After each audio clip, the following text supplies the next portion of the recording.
Hello दोस्तों, स्वागत है आपका हमारे एबीसी मास्टर जी के चैनल पर। आप सब कैसे हैं? आशा उम्मीद आप सब अच्छे होंगे। तो चलिए शुरू करते हैं इस वीडियो को। आज हम इस वीडियो में वर्ष 2020 में जो प्रश्न शेष रह गए थे उन्हीं को हल करेंगे। तो चलिए इस श्रृंखला को आगे बढ़ाते हैं। 8 मीटर लंबी, 6 मीटर ऊंची, 22.5 सेंटीमीटर। अब ध्यान से देखिए, यही आपका गेम बदलेगी। गलत और सही कर जाएंगे परीक्षा में ही। कह रहे कि एक दीवार है बाबू। क्या है? एक दीवार है। तो दीवार का देखिए सब कुछ दिया गया है। ठीक, दीवार का सब कुछ क्या है? 8 मीटर, ठीक है, लंबी है। फिर गुड़े 6 मीटर ऊंची है। 6 मीटर क्या है बाबू? ऊंची है। फिर गुड़े 22.5 सेंटीमीटर मोटी है। 22.5 सेंटीमीटर मोटी है। गेम देखो यहीं बदलता है बाबू। ये मीटर में है, मीटर में है, और ये क्या हो गया? सेंटीमीटर में है। अब उसको या तो मीटर में बदल लो या तो इन सबको सेंटीमीटर में बदलो। यही करना होता है। और फिर कह रहा है कि ईंट का भी आपको मेजरमेंट दिया हुआ है। ईंट का मेजरमेंट क्या दिया है? एक ईंट का। देखिए एक ईंट का दिया गया होगा। एक ईंट की लंबाई, चौड़ाई, मोटाई दी गई होगी। कितना दिया गया है? ईंट का माप 25 सेंटीमीटर। देखो ईंट का क्या दिया है? 25 सेंटीमीटर। अब देखो सेंटीमीटर में दिया है। गुड़े 11.25 सेंटीमीटर। 11.25 सेंटीमीटर गुड़े कितना है? 6 सेंटीमीटर। 6 सेंटीमीटर मतलब लंबाई, ठीक है ना, मोटाई और ऊंचाई दो ही चीज़ होती है। जैसे बाय डिफ़ॉल्ट देखिए हम आपको सामने बना दे रहे हैं। तो देखिए बन गया यह, और यह रहा, और यह। तो जैसे कि ये दीवार है, ये दीवार की क्या हो जाएगी? लंबाई होगी बाबू। ठीक है, दिखने के 3D, नहीं तो दीवार तो आपको पता ही होगी। अब देखिए ये लंबाई हो गई। अब आपकी इसमें चौड़ाई और मोटाई, तो ये देखिए यह क्या है? मोटाई है।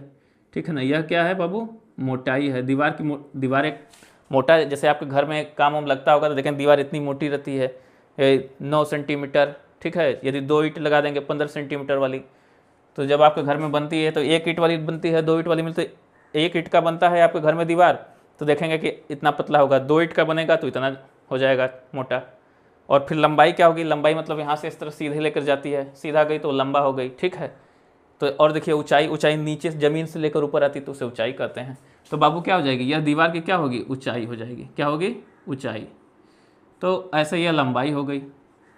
बाय डिफ़ॉल्ट आप समझ सकते हैं, अपने आसपास देखिए लंबाई क्या है, ऊंचाई क्या है, मोटाई क्या है दीवार की। और दीवार कैसे बन रहा है? दीवार आप बना किससे रहे हैं? ईंट और सीमेंट गिट्टी से ही बना रहे हैं। तो मुख्य रूप से आप दीवार में आप ईंट ऑर्डर करना है आपको, तो कितना ऑर्डर ईंट करेंगे? 1 टाली, 2 टाली। तो आपको पता है कि एक ईंट इतना मीटर लंबा चौड़ा ऊंचा होता है भाई, लंबा होता है, ऊंचा चौड़ा है।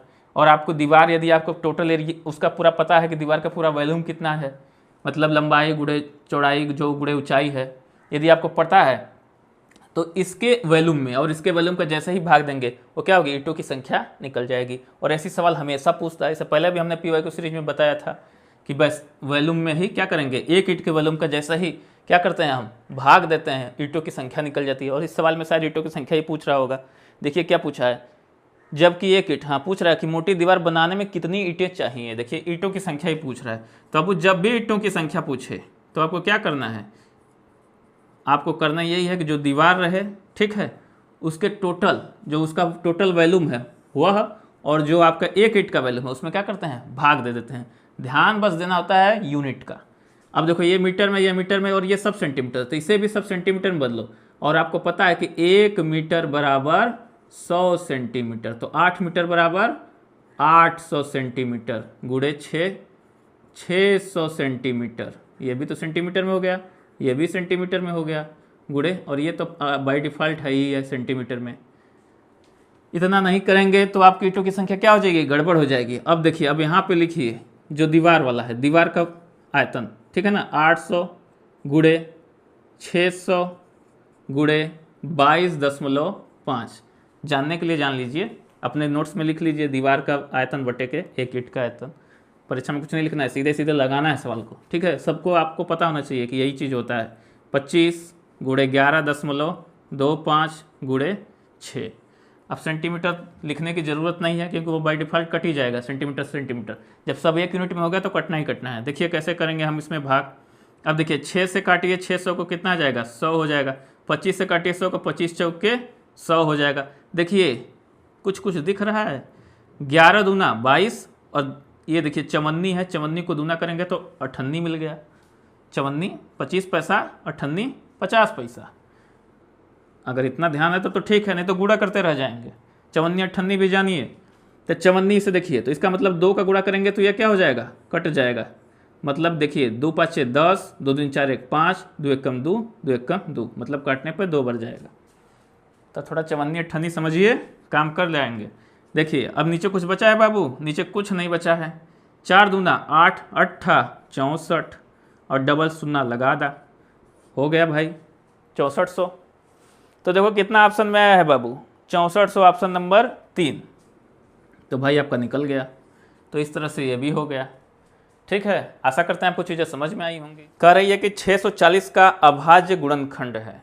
आसान है, मन तो नहीं कर रहा है आप ही को दे दूं लगाने के लिए, लेकिन फिर भी चलिए बता देते। 640 का अभाज्य गुणनखंड है, आपको दिया गया ऑप्शन में। तो देखिए अभी तो कर ही रहे थे कि 64, इसको क्या लिख सकते हैं 64 गुणे 10। एलसीएम लगाने की जरूरत नहीं है, कुछ दिमाग भी लगाइए। 64 को क्या लिखेंगे 8 64, और 10 को क्या लिखेंगे 2 गुणे 5, 2 5 10, और 64 को 8 गुणे 8। फिर 8 को क्या लिखेंगे 2 दूनी 4 दूनी 8 लिखते हैं ना। और फिर इस वाले 8 को 2 गुणे 2 गुणे 2, ये भी हो गया 8। और फिर ये जो यहाँ पे है इसको ऐसे ही लिख दो, यहाँ पे 2 गुणे 5, जैसे जैसे लिख दिए। इस वाले 8 की जगह ये हो गया, इस वाले 8 की जगह ये हो गया। अब इससे ज़्यादा तो कुछ होगा नहीं, तो यही क्या हो गया आपका फाइनल आंसर हो गया, क्योंकि ये आपको मिल गया अभाज्य गुणनखंड के रूप में। यही तो है अभाज्य संख्याओं के रूप में जो गुणनखंड मिले वही तो होता है अभाज्य गुणनखंड। तो हो गया 2, 2 ही क्या है प्राइम नंबर है, 5 भी प्राइम नंबर है, मतलब अभाज्य संख्या है, तो हो गई। देखिए कौन सा ऑप्शन सही है, शायद 4 नंबर ऑप्शन। 2 कितनी बार, 1 2 3 4 5 6 7 बार है। 4 नंबर ऑप्शन देखिए 1 2 3 4 5 6 7 बार है। ठीक है, ऑप्शन नंबर 4 आपका क्या है, सही है। देख लीजिएगा ध्यान से, जल्दीबाजी में एक आध दो गिनने में इधर उधर हो गया तो सब लगाया हुआ क्या हो जाएगा, खत्म कहानी। तो गिनना भी बहुत ज़रूरी है, लगाने के साथ साथ सही टिक और सही गोला रंगना भी ज़रूरी होता है एग्जाम में। नहीं तो सही सवालें लोग क्या करते हैं, गलत करके आ जाते हैं। एग्जाम में जब आप जाते हैं तो अपना कंसंट्रेशन बिल्कुल ध्यान लगा कर रखना है, एकदम बनाए रखना है कंसंट्रेशन को। अपना ध्यान इधर उधर भटकता है, कभी कभार आप लगातार देख रहे हैं बुक में, तब पहले इधर उधर देख लीजिए थोड़ा, फिर उसके बाद देखना है कि गोला कहीं सही तो गड़बड़ नहीं ना भर रहे हैं। सवाल सही लगाए हैं, गोला गड़बड़ भर दिए हैं, तो आपको लगाने का क्या फ़ायदा है बाबू। चलिए अगली सवाल की तरफ चलते हैं। देखिए अगली सवाल भी बहुत आसान है। कह रहा है कि 140.75 गुणे 0.01 बराबर है, 0.01 यह बराबर है। बहुत आसान है, विद इन सेकेंड कर सकते हैं भाई। देखो ये क्या है, एक ही तो है, बस एक के आगे क्या लगा है, 1 2 अंक पे दशमलव लग गया है, तो इसमें किसका गुणा होगा, 1 का। और जब किसी संख्या में 1 का गुणा होता है तो वो उतनी ही रह जाती है, तो इतनी ही रह जाएगी। लेकिन दशमलव कहाँ लगा है, यहाँ पे लगा है।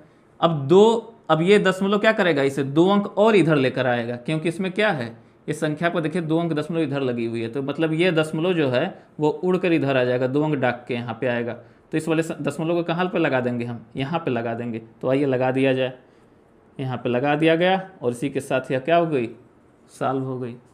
बहुत आसान है, बस दशमलव को आपको ध्यान देना होता है, गिन कर लगाना होता है। देखिए कौन सा ऑप्शन सही है, ऑप्शन नंबर शायद 3 सही है ना, हाँ ऑप्शन नंबर 3 सही है। तो ऑप्शन नंबर 3 सही है। एक और सवाल है डेसिमल की, आइए उसको भी देख लिया जाए।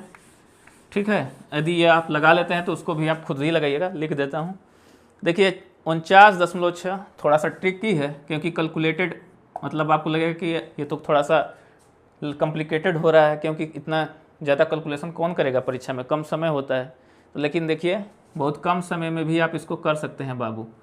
49.6 गुणे 10.2 माइनस 7.1 गुणे 29.7 माइनस 5.1 गुणे 20.1।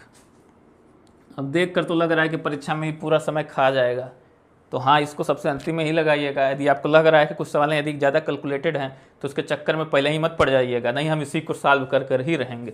परीक्षा में हिसाब नहीं करना होता है। तो पहले देख लीजिए सवाल सही है। 49.6 गुणे 10.2 माइनस 7.1 गुणे 29.7 माइनस 5.1 गुणे 20.1। सही है सवाल। तो चलिए लगाया जाए। तो देखिए सवाल तो ठीक ठाक है। क्या करेंगे, गुणा करेंगे डायरेक्ट, बहुत ज़्यादा हो जाएगा। देखिए कैसे लगाएंगे, थोड़ा सा बस उपाय लगाइए और लगा लीजिए। देखिए क्या उपाय लगाएंगे हम यहाँ पे। देखिए 49.6 गुणे, इसको क्या लिख सकते हैं बाबू, इसको लिख सकते हैं 10 प्लस 0.2। ऐसे क्या होगा कि आपका गुणा क्या हो जाएगा, आसान हो जाएगा। फिर माइनस 7.1। अब देखिए इसको क्या करना है, या तो आप इसको तोड़िए या तो इसको तोड़िए, तो इसको तोड़ना ज़्यादा आसान है।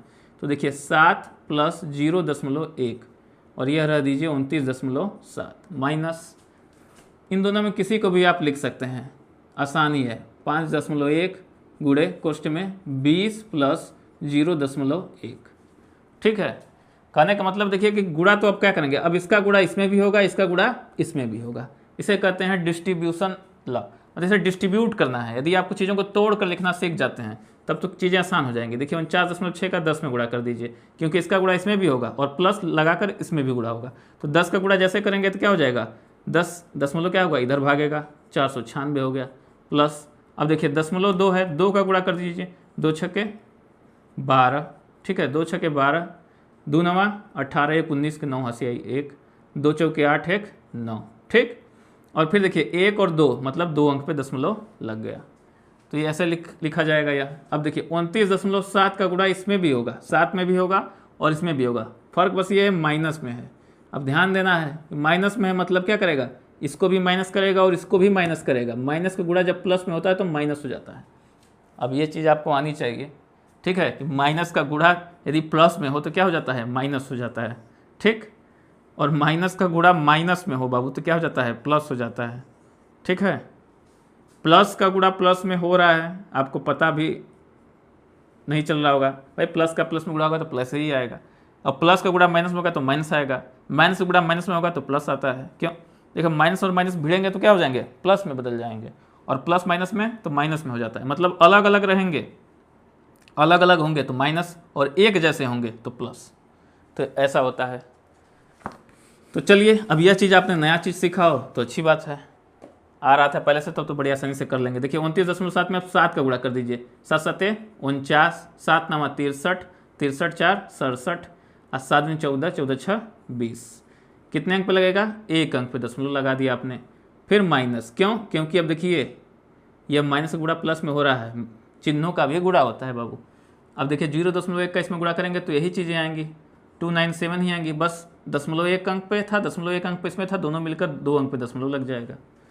फिर देखिए 5.1 का 20 में गुणा कर दीजिए। अब देखिए ये माइनस है तो इसे भी माइनस कर देगा, तो जैसे ही 20 का गुणा करेंगे मतलब 2 का गुणा कर दीजिए, 1 शून्य तो इसे दशमलव हटा देगा, तो 2 1 कम 2, 2 5 10, 1 शून्य क्या किया, दशमलव को हटा दिया। फिर आगे देखिए फिर माइनस होगा, और देखिए 0.1 है मतलब 1 का गुणा होगा और दशमलव फिर बढ़ जाएगा, तो कितना हो जाएगा, पहले तो 51 ही लिख लीजिए, और 1 अंक पे दशमलव लगा था, अब इसे 1 अंक और बढ़ा देंगे तो यहाँ पे हो जाएगा मतलब 0.51।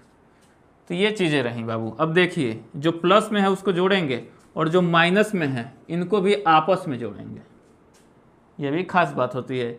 जैसे जो प्लस में है उसे आपस में जोड़ लीजिए, देखिए ये चीज़ इसे आपस में जोड़ेंगे, और यह भी माइनस, ये भी माइनस, ये भी माइनस, ये भी माइनस, ये सब क्या है, कर्जे में है। क्या है, कर्जे में। जब सब कर्जे में है तो सबको एक जगह जोड़ना है, ठीक है ना, और जो थोड़ा सा जिसके पास बैलेंस है उसको एक जगह।